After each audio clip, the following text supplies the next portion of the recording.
Darrell Reid has been placed on house arrest. Bernie Sanders visits Rutgers University, and the Texas abortion law has made its way to the Supreme Court. All this and more on this episode of Hawk TV News.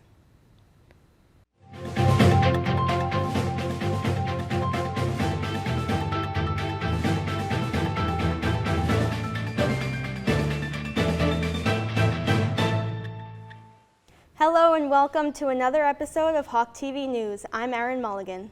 And I'm Denisse Quintanilla. Major League Baseball has been making headlines beyond the World Series. For Braves fans, the Tomahawk chant has been a traditional rallying cry behind their team for many years. But now questions are being asked about its potential negative impact toward the culture from which this chant originates. The conversation will continue, and it is not hard to imagine that Major League Baseball will make a decision about this matter in the offseason. The Freehold Raceway Mall will be adding a furry addition to its already jam-packed selection of stores and services. The Garden State Animal Rescue Center will be cutting the ribbon of its first adoption center at the mall on November 5th. The adoption center will be in partnership with Husky House, a pet boarding, adoption, and rescue service operating out of Mattawan. The new location will present opportunities for adoptions, educational seminars, and pet supply purchases. The Garden State Animal Rescue Center and Husky House are asking for volunteers to work with the adoption center. You must be at least 18 years old or have parental accompaniment, submit to a background check, and commit to a minimum 6 months of volunteer work. You can visit gardenstatearc.org for more information on how to help.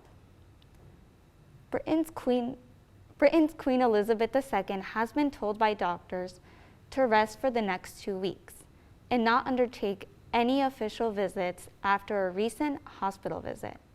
The Queen's doctors have informed her that she can continue to undertake light desk-based duties during this time, including some virtual audiences.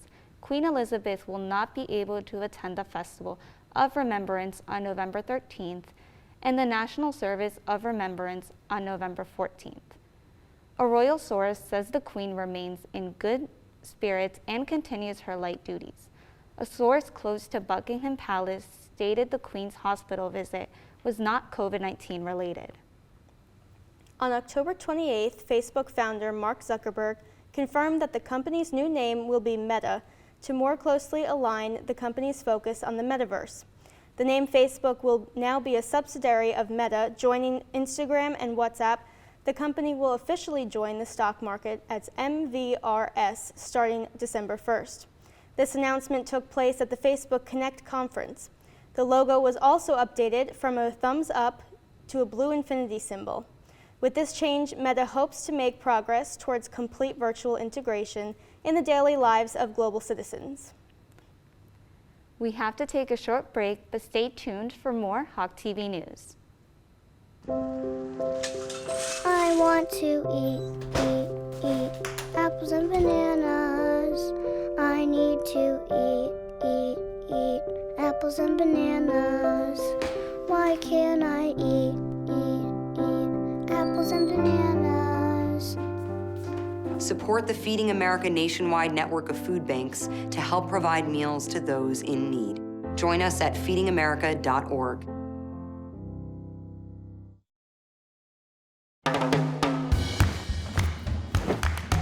I don't want to talk about it.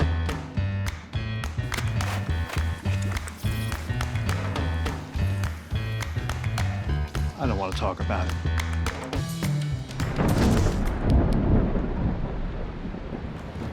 Families don't have to talk about everything, but they should talk about how to plan for an emergency. Get tips and resources to make your family's emergency plan. The black truck? Hey, Christina from accounting. Yeah, hi. Hey, I used to date a girl named Christina. Oh, really? Yeah, and then she dumped me for my best friend. You want to see some photos of them that I took? I don't. I thought we talked about this, buddy. Buzz and overshared again? Yeah. Yeah. I'm gonna call a car. That's a smart idea. So yeah, I know, that's why I did it. Hey, you're gonna get back to the top of the mountain. Does that mean I'm gonna get back with Christina? No. Oh. No. Put the keys down, Kevin. But I'm gonna drive home. There are several warning signs present that you shouldn't be driving. My text to emoji ratio has gotten a little out of hand. A little? Yep, I'm definitely gonna call a ride home. Multiple studies have shown that marijuana can slow both driver reaction and response time, which can be really dangerous. He's here. He's here. Wait. What? I can't drive. Why? My. Oh.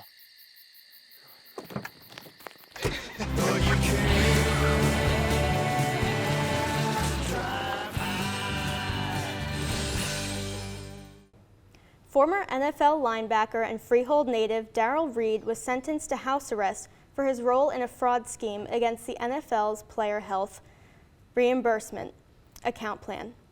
Reid was one of 3 former players who were sentenced to house arrest in Lexington court. He received 6 months of home detention and 3 years of probation after serving previous jail time. Ex-Philadelphia Eagles running back Corell Buckhalter was sentenced to 10 months in prison and 10 months of house arrest, while Anthony Montgomery, former Washington defensive tackle, received the same sentence as Reid. District Judge Karen Caldwell issued the sentence for the 3 former players. Reid played football at Freehold Borough High School before attending the University of Minnesota from 2000 to 2004. After he wasn't selected in the NFL draft, he signed as a free agent with the Indianapolis Colts, where he won a Super Bowl in 2007. After playing 4 seasons with the Colts, Reid went on to sign with the Denver Broncos before retiring in 2009. Local U.S. Army base Fort Monmouth could soon become home to a new film and television production facility. Streaming giant Netflix revealed its plans to submit a proposal to the Fort Monmouth Economic Revitalization Authority in hopes of developing a 289-acre parcel within the complex. Fort Monmouth was built in 1917 and eventually served as a research and electronics production facility for the Army. The base became a center for developing radar, cellular technology, and satellite communications. Since its closing, the facility has been recognized as a historical site, while some of the buildings have been converted to residential housing. With the support of New Jersey Governor Phil Murphy, Netflix aims to build a new production studio on the property, one that is significantly larger than the studio Netflix recently opened in the Brooklyn neighborhood of Bushwick. A decision on redevelopment could be made as early as mid-January. Looking for easy dorm recipes to help adjust to college? Here's Connie Cianetta with some simple dishes for you and your friends. Having a good homemade meal in your dorm can be easier than you think. If you're a fan of Asian cuisine, try this ramen stir fry. All you need is a pack of ramen and a bag of microwavable frozen veggies. Heat up your vegetables in the microwave, cook your ramen with your favorite spices, put the 2 together, and bam, you have a great dinner. If this doesn't sound like the meal for you, maybe you should try some Mexican elote instead. Microwave a bag of frozen corn in a bowl, add some cream, cayenne, spices, and cheese. It is that simple. You can even top this onto your favorite bag of chips for a different take on nachos. Pizza is also a college favorite. To make this amazing treat, all you need is a pepperoni Hot Pocket. Grab one from the C-store and heat up this delicious treat in your microwave. You will have an amazing dinner in no time. If you have a sweet tooth, mug cakes are a great dessert to make in your dorm. All you need is a mug, cake mix, and milk. Mix it together and microwave for 3 minutes and you'll have yourself a homemade cake. You can also use your mug to make mac and cheese. This is a great wintertime meal to have in your room. Ingredients include powdered cheese, water, and noodles. Combine these together with some hot water in the microwave and enjoy a cheesy treat. If you're looking for a nutritious breakfast, try Quaker oatmeal. All you need is a package of microwavable oats and you'll have a really healthy meal. If you're looking for some more protein, you can try making an omelet in a mug. All you need is an egg and some of your favorite toppings, such as peppers, ham, and onions. Add these all together in a mug and microwave for 5 minutes. Grab a spoon and enjoy this nutritious breakfast in a mug before your class. That's all for this segment of Dorm Dishing. I hope your next dorm meal is delicious and nutritious.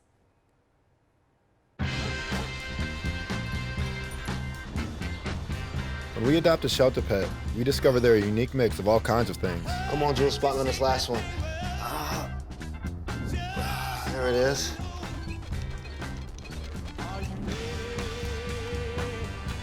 Keep going with it. Leo. They're a little bit of a lot of things, but they're all pure love.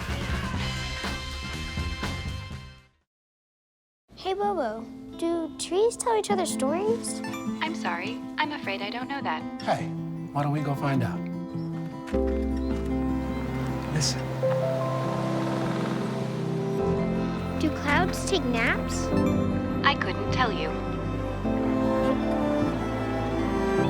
Dad, do stars visit their friends? Look!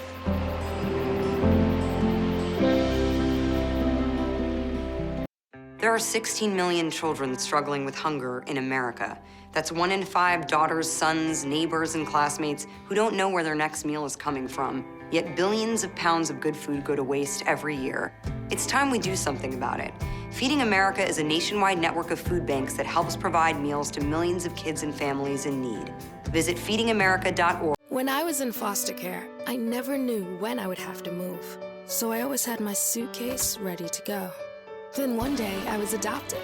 My new parents opened their hearts and home to me. My parents cook my favorite breakfast for me every morning. My parents take me on trips I never thought I would go on. They gave me a home and an even better reason to use that suitcase. My parents aren't perfect, but they're perfect for me.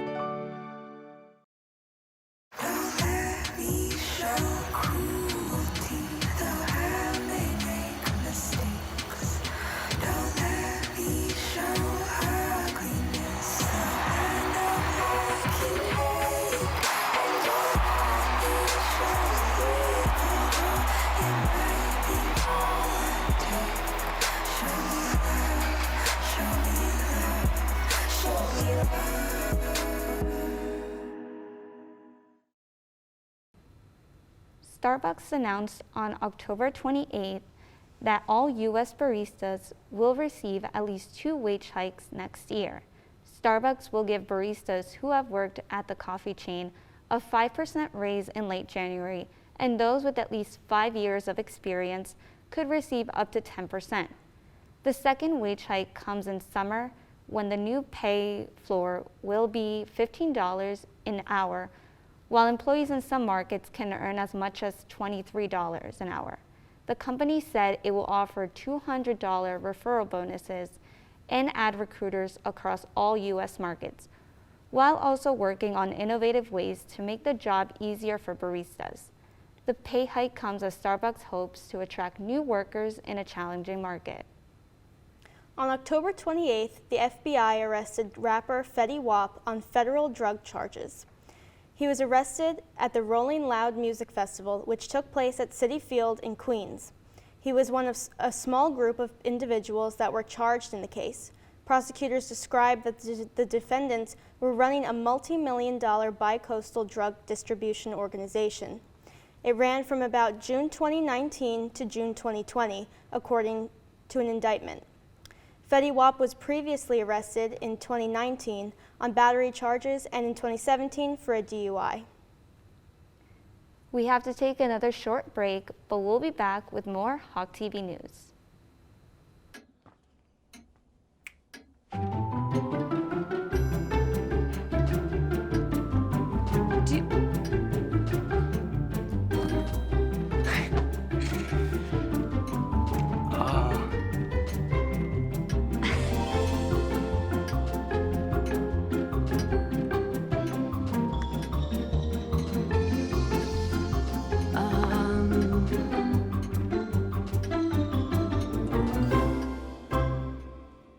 Listen, you're my friend. I noticed you haven't really been yourself recently.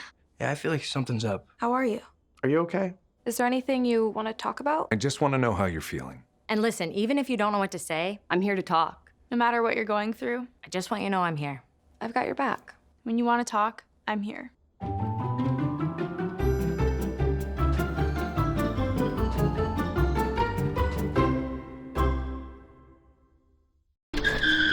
If I could go back and change it all, I wouldn't. I think I'm gonna miss you the most. I'm sorry. I'm so sorry. I'm so sorry. Maybe it's just the little moments. If I could go back and change it all, if I could go back, I would. But I can't.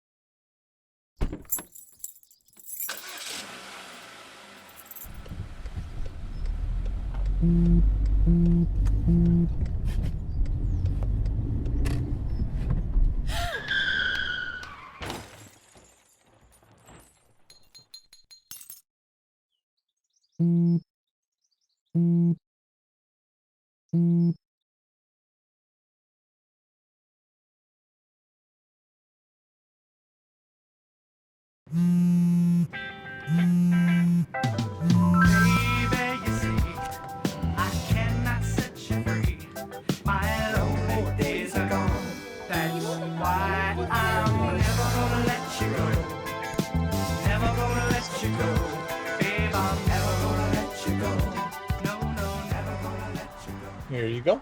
Thank you. Thank you.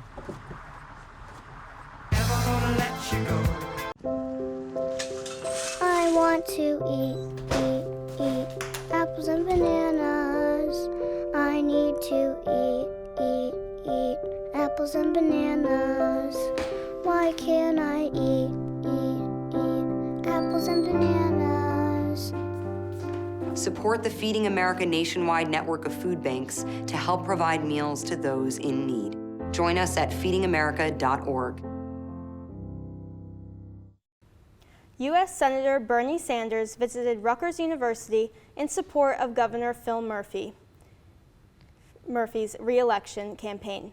Sanders has long garnered the support of young Americans due to his progressive policies for the working class. Sanders threw his support behind Murphy, saying that he was one of the most progressive governors in the country and that, like Sanders, Murphy stands for working people. Murphy has also received the support of President Joe Biden, Vice President Kamala Harris, and former President Barack Obama. Murphy is currently running against Jack Ciattarelli, the Republican candidate, who's running in opposition to Murphy's high taxation policies and government spending. The Rockaway Board of Education voted to restore Columbus Day's name after previously changing it to Indigenous Peoples Day last year. Some board members were unaware it had even been changed.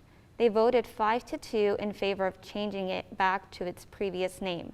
The holiday's name has become controversial in recent years, as many believe the explorer should not have the honor of this title due to his treatment of Native Americans. Others have spoken out, saying Columbus is an iconic symbol to Italian Americans. Andre Dimino, Italian American One Voice Coalition Executive Board member, said he was very pleased with the result of the vote.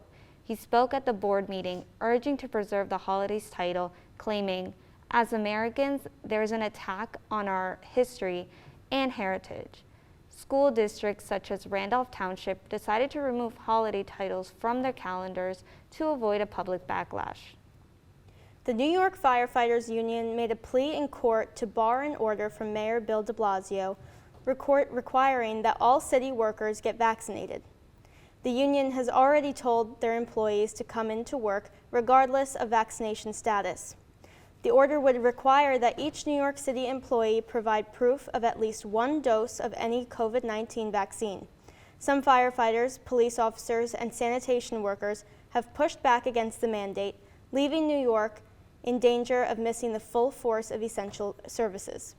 The Firefighters Union is following suit with similar actions taken by the police union, whose appeal also failed. If workers do not provide proof of vaccination, they can face unpaid suspension. White House Press Secretary Jen Psaki tested positive for COVID-19 on Halloween. Psaki was scheduled to travel with President Biden to the G20 summit, but decided it was best to not travel after members of her family tested positive for COVID. She will be replaced at the summit by White House Deputy Press Secretary Karine Jean-Pierre. Looking to get off campus this weekend? Here's Corey Engelhart with some of the hot spots around Long Branch. Whether you're going crazy from being surrounded by concrete dorm walls or just can't find any peace and quiet, everyone needs some time to decompress. There are plenty of places suited for just that, and with fall knocking on the door, I'm going to give you a few outdoor day trip ideas. Not to mention that admission is free for all. If you're looking for a local relaxing day, look no further than Asbury Park Boardwalk. Asbury Park is a great location to spend an afternoon or evening. The boardwalk itself is beautifully constructed, filled with shops, restaurants, and not to mention has a spectacular view of the water and is a great spot to watch the sunrise or sunset. If you want to stay a bit closer to home, Pier Village is the place to be. Pier Village is the perfect location to enjoy a beautiful beach day, grab a bite for lunch, and even do some shopping. There's an assortment of shops, restaurants, from Tony Baloney's and Turning Point to Lululemon and Salt Nation Surf Shop. It seems to be the hotspot for the Monmouth University beach crowd, so it is not your location if you're looking for solitude. There are many places to escape outdoors, but if you're looking for peace and quiet, you may want to take a bit of a drive north to Sandy Hook. A decommissioned military base turned national recreation area is one of the best locations around to enjoy sightseeing, walks through nature, and Sandy Hook is essentially its own 6-mile private island, filled with walking trails, bike paths, and old military bunkers to explore. It's a surefire way to have a good day outdoors. Whether you visit Asbury Park, Pier Village, or Sandy Hook, know that you will enjoy yourself in the crisp fall weather. That's all for this edition of Day Trippin'. Back to you guys. Touchdown! Did you see that? Whoa, we scored? Yeah, we scored. We're going to the playoffs. I want to eat apples and bananas. I need to eat apples and bananas. Why can't I eat apples and bananas? Support the Feeding America nationwide network of food banks to help provide meals to those in need. Join us at feedingamerica.org. Mom, I got it. What are you doing in there? I got stuck. Are you a dog? I wouldn't do that. Have you seen the pliers? Where'd you find those? It's not your birthday. Sorry. Bye, Grandpa. Bye, Grandpa. Take care of yourself. What are you doing? What are you looking for?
The United Auto Workers Union has reached a tentative agreement with John Deere, potentially bringing back 10,000 workers following a 2-week strike. The strike began after 90% of the workers rejected the first tentative agreement on October 14th. The agreement is set to address many issues that burden the employees, such as increased pay and better health benefits, alongside creating better universal pension plans for every worker. The new agreement could cover employees across 12 John Deere plants, but members will continue to strike until they vote on the new agreement. The divisive Texas abortion law has made its way to the Supreme Court. The Supreme Court recently heard oral arguments in 2 cases challenging the near-total abortion ban in the state. The law is being brought into question by both the Biden administration and abortion clinics, who are arguing that the legislation was created through legal loopholes that go against the rights of the people of Texas and are violating long-standing precedents established with Roe v. Wade. The Biden administration plans to sue Texas in an attempt to overturn the law to protect those who are facing legal action after getting an abortion in the state. A timetable on the Supreme Court's decision is unknown. On October 13th, the Taliban called out to the United States and other countries to recognize their new government in Afghanistan, saying that failure to do so would lead to problems for both the country and the world. Since the Taliban has not officially been recognized as the nation's government, billions of dollars in Afghan assets being held overseas have continued to be frozen, despite the fact that the country is in severe crisis. The Taliban argue that recognition is the right of their people and hope to achieve political compromise over violence. Many foreign ambassadors have met with Taliban leadership as the group tries to further establish their international presence. We now go to Nick Presto with an update on Monmouth sports. Over the Halloween weekend, the Monmouth Hawks just kept winning. The Monmouth field hockey team officially clinched the 2nd seed in the America East Championship after beating UC Davis 7-2. This is the 2nd time since joining the conference that the team has earned the 2nd seed. The Hawks will now enter the tournament on a 7-game winning streak. The top-seeded Monmouth women's soccer team beat Ryder 3-1 in the quarterfinal round of the MAC tournament. A pair of goals by Lauren Carabin was a major help in their victory. Looking ahead, the Hawks will host number 6 Fairfield in the semifinals at home on Hess Field. Both the men's and women's cross-country teams earned high finishes at the MAC championships. The men finished 2nd out of 11, while the women finished 4th out of 11. The top finisher for the men's team was Louis DiLorenzio, who finished the 8K event in 12th place with a time of 25 minutes and 21 seconds.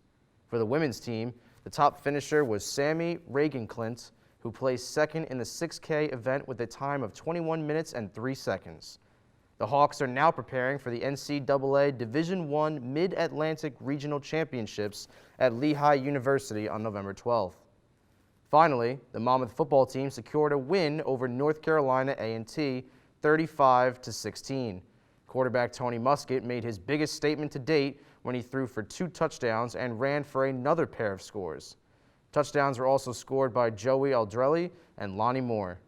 NC A&T scored early in the game, but in the second half, the Monmouth defense did not allow any points.